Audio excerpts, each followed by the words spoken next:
Good morning.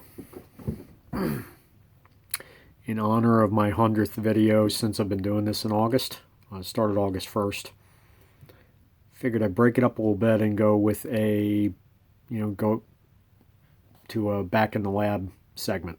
Owed you a bowling video for a little while, so I'll go into something that's the next progression from the last one I did. You can go back a little ways and see that we talked about equipment, we talked about push away and things of that nature. So go back and look at those first. But as it looks to targeting, as the title of the video was, there are a couple different ways to go about crafting a bowling shot. You can go straight down and in. You can go off the corner where you're all the way to the right hand. This is biased towards a right-hander, so just reverse it if you're a left-hander. But you can go off the corner. You can be all the way to the right and just throw it right at the head pin or towards the head pin. And that can be effective in certain situations. And then there's something called a swing shot, and that's one where you're standing on the left-hand side of the lane, even if it's at that 20 board, which is that big dot on every lane that's in the middle or further left, and you're throwing the ball out to the left and bringing it back.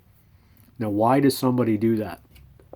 They'll play a swing shot because what gives you power is not speed. It's rotation, but it's also angle. The entry angle is what creates power. So once you know where the ball's going, you're up at that 175, 185 average.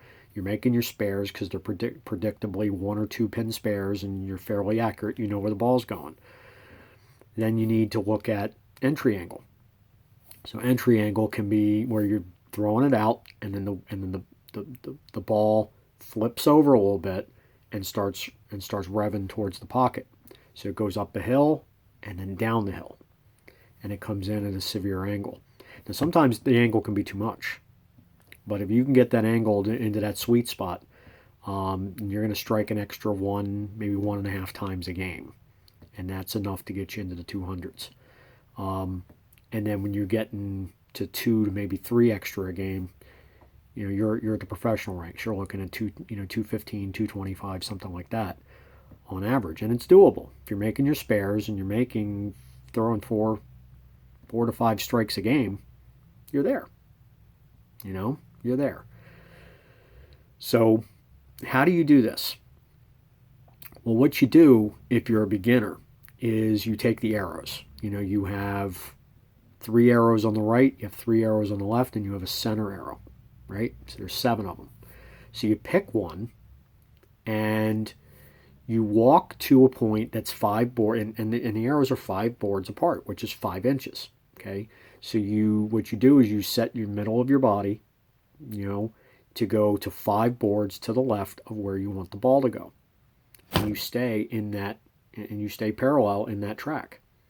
Now, if that's walking to the right, or that's walking to the left, or walking straight up, you keep your shoulders in that line, and that'll keep you targeted correctly. So with a beginner, you're just worried about where the ball goes on that part of the lane. You have 60 feet to worry about, but you're just going to worry about making sure it hits this one place. When you get better, then what you want to do is you want to shape your shot a little bit. So what you want to worry about is the break point. So I'm going to look at the arrows, and then out to about 45 feet where the ball's going to then stop going left. It's going to stop going right, and it's going to start going down the hill. So where does it get to the top of the hill at? So if I'm throwing, let's say I'm throwing over the 3rd arrow. I'm all the way to the left. I'm hitting the 3rd arrow, so I'm throwing it over 15. 5, 10, 15. But the ball's going to go all the way out to the 5 board before it breaks down the hill. So that means I'm throwing a swing shot from 15 to 5 into the hole.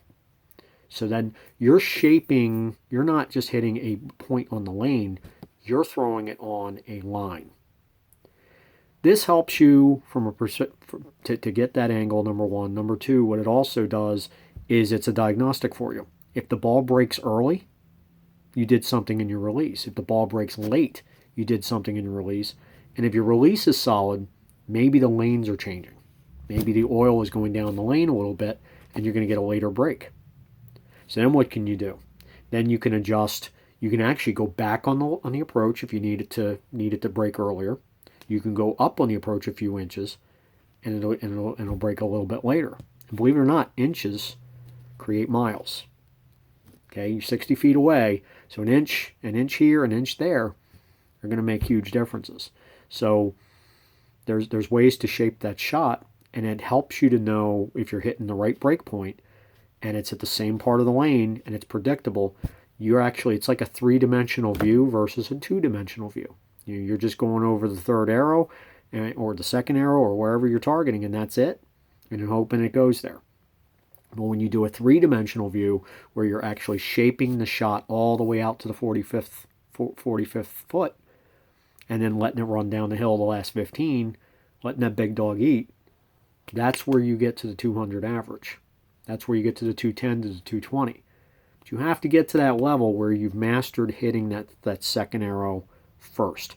Once you're very accurate hitting your target there, then you can start to go out to that three-dimensional view. And that's where you shape shots. And I can go to 10 different bowling alleys with 10 different kinds of wood surfaces or synthetic surfaces or whatever, and they have different lane dressings. And sometimes they drag the lanes more in some places than the others, and that means to clean them, to mop them, and then redress them. There's dirt that gets on the lanes, and that kind of it hurts the ability for your ball to hook, because this is based on friction. So it's almost like with an engine, and you have dirty oil. Okay, in your engine, you don't get a very good reaction. Same thing on a bowling lane. So everything's gonna be a little different. So when you get to the point where you're shaping your shot, it's gonna look different everywhere you go. And sometimes different nights at the same bowling alley are going to be different. So you need to learn how to shape your shot. Whether it's a swing, whether it's a down and in, off the corner, shape your shot. And you will be more accurate, and you'll be surprised how much more power you will be able to generate. You won't have the fear or the need to change your arm swing or anything else, or to add speed or anything else, because you're just going to reach. You're going to do everything the same way. You're going to reach through your shot fully extended because you trust the line. When you see further down the lane, you have more trust. When you're just throwing it out to a point and then I hope it works, it's less conviction. So when you're sure of your line and you're sure of your techniques, that's when you're going to achieve. So I hope that helps. Look forward to getting on the lanes with you guys real soon. Any of you that are in any of our programs, whether you're just coming back to see this one from the future, or you're with me now. Hopefully, we're going to get out there in the fall when this is over, and we can work on some of these things. But it's a gradual thing. First, you master the basic, and then we get to shaping the shot. All right. Have a happy Monday. This was in fact my 100th video, so I wanted to make this one a little different. Hope it gave you some value, and I will hook up with you later with some other types of things, and pick videos like I've been doing. But I'll be back with a bowling video probably in the next week or two. All right, peace out, me homies. See ya.